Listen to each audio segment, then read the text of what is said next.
série de vidéos sur la transition. Alors la transition, pour vous expliquer, c'est comme un chemin. On part de quelque chose qui ne nous satisfait pas franchement pour le moment.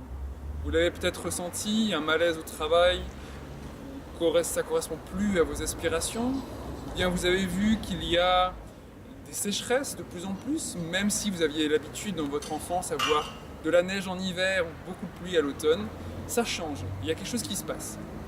Donc, on se demande ce qu'on peut faire à notre niveau. On comprend bien qu'à certains niveaux, ça ne bouge pas assez vite, et vous aimeriez faire quelque chose. Alors, par rapport à tout ce qui nous arrive, par rapport à ces crises qui se succèdent, on a de la chance, parce que, comme le disait Rob Hopkins, le père des villes et villages en transition, eh bien nous avons toutes les solutions. Et ça, c'est extraordinaire de le savoir, nous avons toutes les solutions pour répondre à ça. Alors, la première des choses, c'est de se demander, mais alors si on a toutes les solutions, pourquoi ça ne va pas plus vite? Là, je prendrai une analogie avec la Terre. Je vous parlerai beaucoup de terre et de permaculture. Dans la Terre, il y a 10% d'organismes, de micro-organismes qui sont pathogènes, qui font des maladies, qui provoquent des pourrissures. Et puis 10% de micro-organismes qui, au contraire, vont favoriser la vie, l'amplifier, la développer. Et au milieu de ça, on a 80% d'opportunistes qui attendent de savoir qui sont les plus forts. Et les 80% d'opportunistes vont suivre le groupe dominant. Alors, si on fait une analogie comme ça avec les humains, on se rend bien compte qu'il y a quand même, chez nous, je ne sais pas si c'est 10%, mais en tout cas, des organismes qui prennent le contrôle. Comment faire pour que les, imaginons, 10% d'humains qui veulent que les choses changent vite, puissent agir? Eh bien, il faut qu'ils se rassemblent. C'est ça qui va faire qu'ils iront plus fort et plus vite. Pour le moment, ça c'est Pierre Rabhi qui le disait, nous sommes des milliers à vouloir le changement, mais malheureusement, nous sommes dispersés. Alors voilà la première chose. On va parler de transition, mais de transition locale. La transition ne peut se faire que dans un espace donné. Ici, on est dans le nord de l'Alsace. Et je vais vous dire des mots comme Betschdorf, Obersteinbach, Salmbach et compagnie. Et ce sont des mots qui sont chers à mon cœur. Si vous regardez cette vidéo ailleurs qu'en Alsace, ça pourra vous surprendre.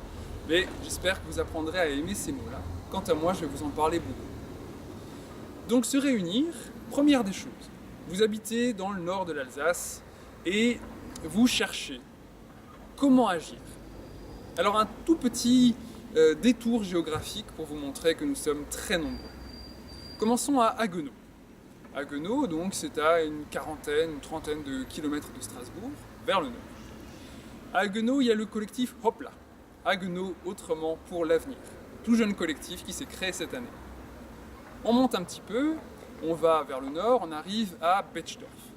Betschdorf, là, c'est l'association Naturlich qui vous accueille pour vous faire découvrir comment on peut faire une alimentation locale autrement. Continuons vers le nord, on arrive à Hoffen avec l'Oasis, Zébach, où il y a, on va dire, pour moi, les pionniers du Nord Alsace, Terre et saveur de l'outre-forêt, et Daniel Stark, qu'il vous faut connaître. On arrive dans notre secteur, on arrive vers Wissembourg, Weiler-Altenstadt, et nous avons créé ici le collectif Par quoi je commence en 2017. Nous étions 7 à la première réunion, 160 maintenant en 2018, un an plus tard. Si je continue ma route, que je vais vers Lembach, il y a à Wingen l'association École Logique, jardin en permaculture à découvrir.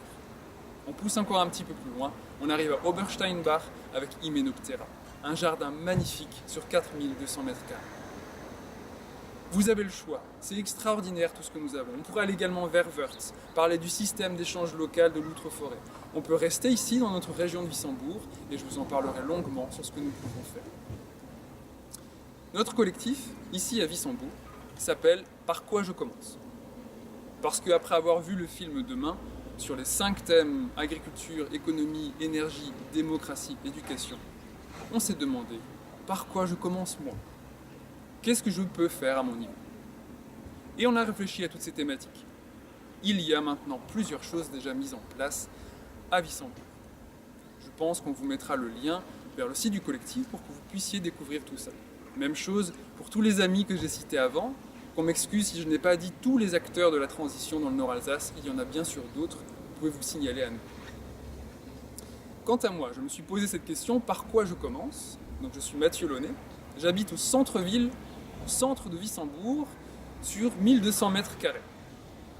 Et puis, j'avais vu Pierre Rabhi, bien sûr, Pierre Rabhi qui a dit « Les villes grandissent, ce n'est plus possible que les urbains continuent à consommer sans rien produire.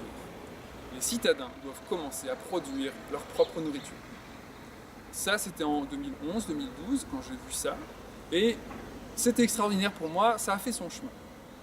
On arrive à Wissembourg en 2012, sur un terrain qui comprenait des tuyas, du gazon et quelques arbres. Une terre très mauvaise par endroits, contenant des portes, des lunettes, des brosses à dents. Aujourd'hui, 6 ans plus tard, grâce à la permaculture que j'ai vraiment découverte en 2015, grâce à Charles et Perrine Hervé-Gruyer, dont je vous recommande le livre Permaculture, qui est extraordinaire et qui appelle à la réalisation de milliers de micro-fermes en France, je me suis dit qu'il était possible de créer en centre-ville une micro-ferme. Le temps passe, j'apprends avec la permaculture, je suis aujourd'hui étudiant au diplôme de permaculture appliquée et nous nous lançons, car c'est une aventure familiale, dans cette création d'une micro-ferme que nous appelons une oasis au cœur de la ville. Cette oasis au cœur de la ville, nous la voulons ouverte. Nous avons réalisé pas mal de choses. Nous avons beaucoup testé, jardin-forêt, butte pérenne, butte auto-fertile, butte en lasagne, un poulailler verger, créer des mares.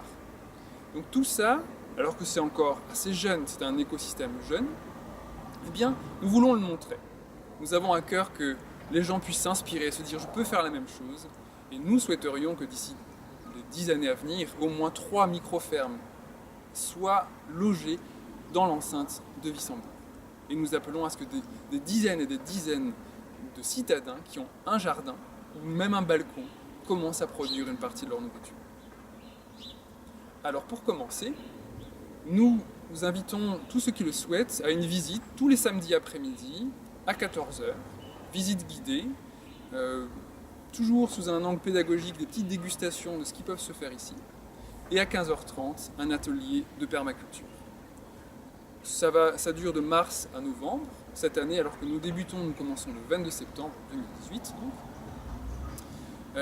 22 septembre 2018 jusqu'en novembre pour ces visites. Nous demandons une participation de 5 € et pour l'atelier de permaculture, une participation de 8 €.